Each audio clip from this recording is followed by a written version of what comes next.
ഈ 30 വാർഡ് സഭയിലും ആ പ്രദേശത്ത് എന്ത് ഡെവലപ്മെന്റ് വേണമെന്ന് തീരുമാനിക്കുന്ന ആ സഭയിൽ നിങ്ങളുടെ ഏജ് ഗ്രൂപ്പിലുള്ള ഒരാൾ പോലും ഉണ്ടായിരുന്നില്ല എന്നുള്ളത് വളരെ വിഷമകരമായ സാധ്യത. സിസ്റ്റം ശരിയല്ല എന്ന് നമ്മൾ എപ്പോഴും പറയും.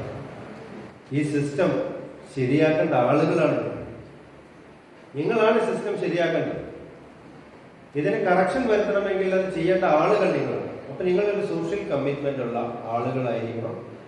നമ്മുടെ നാട്ടിൽ എന്ത് നടക്കണം, എന്ത് നടക്കണ്ട എന്ന് അത് അവിടെ പറയണം. അത് ചോദ്യം ചെയ്യാനും വിമർശിക്കാനുമുള്ള ഒരു കഴിവ് നിങ്ങൾ ഉണ്ടാക്കിയെടുക്കണം. അത് നമ്മുടെ നാട്ടിൽ നടക്കുന്ന എല്ലാ ഡെമോക്രാറ്റിക്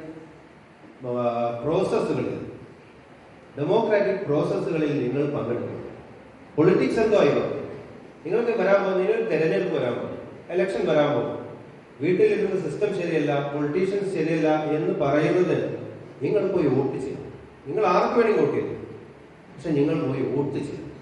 നിങ്ങൾ ശരിയാണെന്ന് തോന്നുന്നത് നിങ്ങൾ തിരഞ്ഞെടുക്കും. അതൊക്കെ തിരഞ്ഞെടുക്കാനുള്ള കഴിവ് നിങ്ങൾക്കുണ്ട്.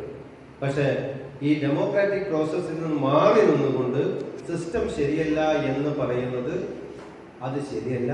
അപ്പൊ നിങ്ങൾ ഡെമോക്രാറ്റിക് പ്രോസസ്സുകളിൽ പങ്കെടുക്കണം. നിങ്ങളുടെ നാട്ടിൽ നടക്കുന്ന ഡെവലപ്മെന്റുകളിൽ അതിൽ പരാതി ഉണ്ടെങ്കിൽ പറയണം, അതിൽ ചോദ്യം ചെയ്യപ്പെടാനുണ്ടെങ്കിൽ ചോദ്യം ചെയ്യണം. വിമർശിക്കാനുള്ള എല്ലാം തന്റെ ഇടത്തോടുകൂടിയുള്ള ഒരു യങ് ജനറേഷനായിട്ട് നിങ്ങൾ വളരണം എന്ന് മാത്രമാണ് എനിക്ക് നിങ്ങളോട് പറയാനുള്ളത്.